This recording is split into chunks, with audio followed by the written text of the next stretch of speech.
President Putin now speaking out publicly as tensions continue to escalate over the situation in Ukraine, saying Russia's fundamental concerns are being ignored. This just after U.S. officials urged Russia to pull its troops back from the Ukrainian border. So what is next? Joining us is Senator Roger Wicker, a member of the Senate Armed Services Committee. Senator Wicker, thanks for being with us. And we just got word just recently that thousands of troops are headed to that area. President Biden announcing that just a short while ago. And the U.S. is forcing Russia's hand into war. That's what President Putin is saying. Do you feel that we are doing enough to try and avoid conflict in that area? What more needs to be done? Are these troops going to make the difference? What Vladimir Putin said about the West risking an escalation into war is exactly what every dictator in the last century has said when they're planning to do something.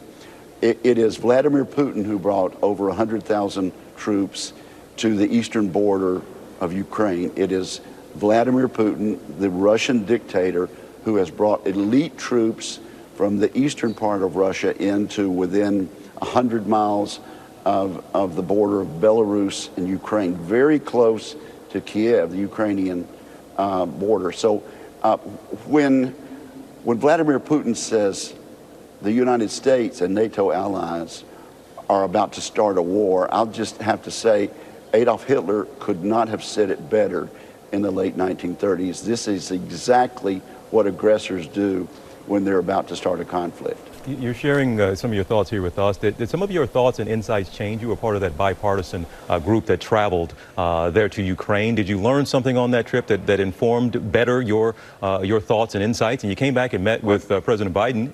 What did you pass along to him after that trip? I hope we got some insights. And let me tell you, first of all, it was a very unified, bipartisan delegation. Four Democrats, 3 Republicans.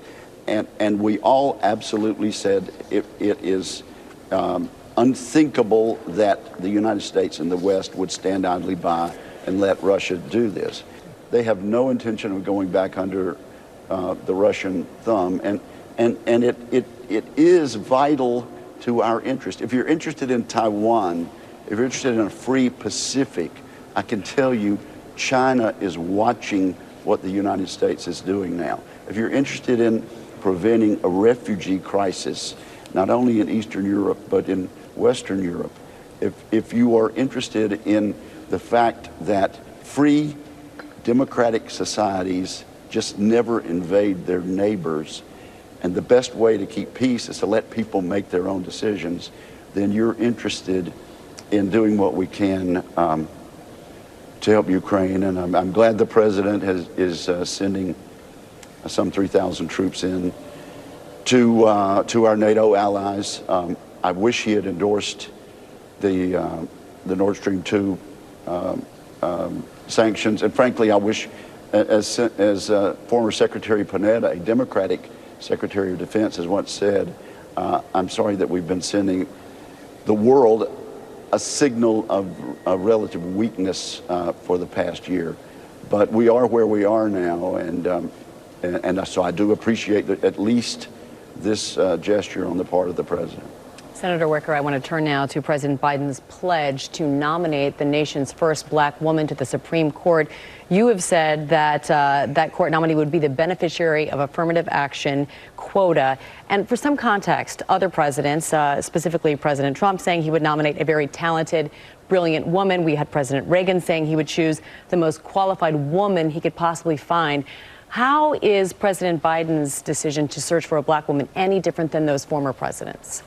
Well, let me say, I don't think it's a good idea for a presidential candidate when he's behind in the polls headed to South Carolina to make a campaign promise like that. And I wasn't aware at the time of my interview that some 76% of Americans agree with that position.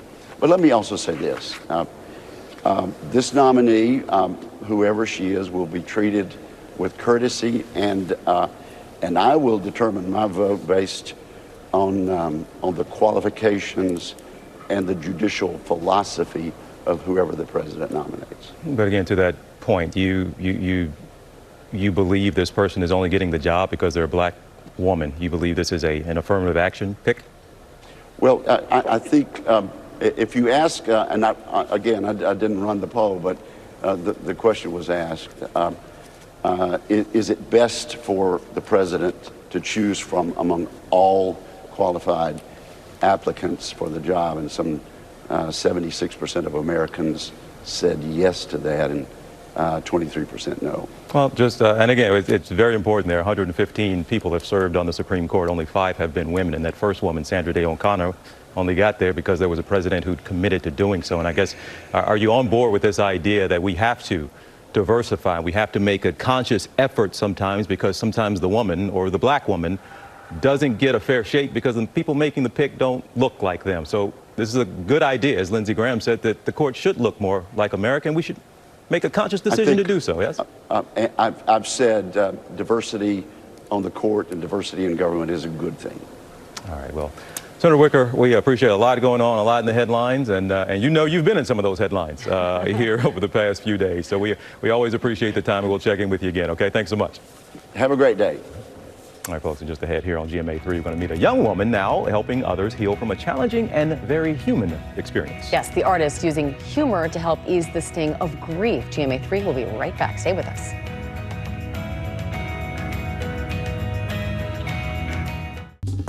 Well, hey there, GMA fans. Robin Roberts here. Thanks for checking out our YouTube channel. Lots of great stuff here. So go on, click the subscribe button right over here to get more of awesome videos and content from GMA every day, anytime.